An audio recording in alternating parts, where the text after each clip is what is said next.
అందరికీ నమస్కారం. ఆంధ్రప్రదేశ్ జిల్లా కోర్టు వ్యవస్థలో కొన్ని కొత్త ఉద్యోగాల కోసం ఒక మంచి నోటిఫికేషన్ అయితే వచ్చింది. ఇవి కాంట్రాక్ట్ బేస్డ్ జాబ్స్ అన్నమాట. దీనిలో అసలు స్పెషాలిటీ ఏంటంటే రాత పరీక్ష లేదు, డైరెక్ట్గా ఇంటర్వ్యూతోనే పోస్టింగ్. మరి ఆ వివరాలేంటో ఇప్పుడు చూసేద్దాం. అవునండి, ఈ నోటిఫికేషన్ ముఖ్యంగా తూర్పుగోదావరి జిల్లా వాళ్ల కోసం. కాకినాడ, రామచంద్రాపురం, ఇంకా కొత్తపేట ఈ ప్రాంతాల్లో ఉన్న స్పెషల్ జ్యుడిషియల్ మ్యాజిస్ట్రేట్ కోర్టుల్లో ఖాళీగా ఉన్న పోస్టులని భర్తీ చేయబోతున్నారు. ఈ జాబ్ నోటిఫికేషన్లో అందర్నీ అట్రాక్ట్ చేసే అస్సలు విషయమేంటో తెలుసా?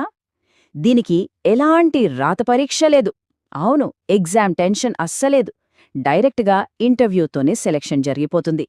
సో కాంపిటేటివ్ ఎగ్జామ్స్ ప్రిపేర్ అయ్యే స్ట్రెస్ లేకుండా గవర్నమెంట్ సెక్టర్లోకి ఎంటర్ అవ్వాలి అనుకునేవాళ్లకు ఇది నిజంగా ఒక గోల్డెన్ ఆపర్చునిటీ అని చెప్పొచ్చు. సరే, ఇక డీటెయిల్స్లోకి వెళ్ళిపోదాం. అసలు ఏమేం పోస్టులున్నాయి, వాటికి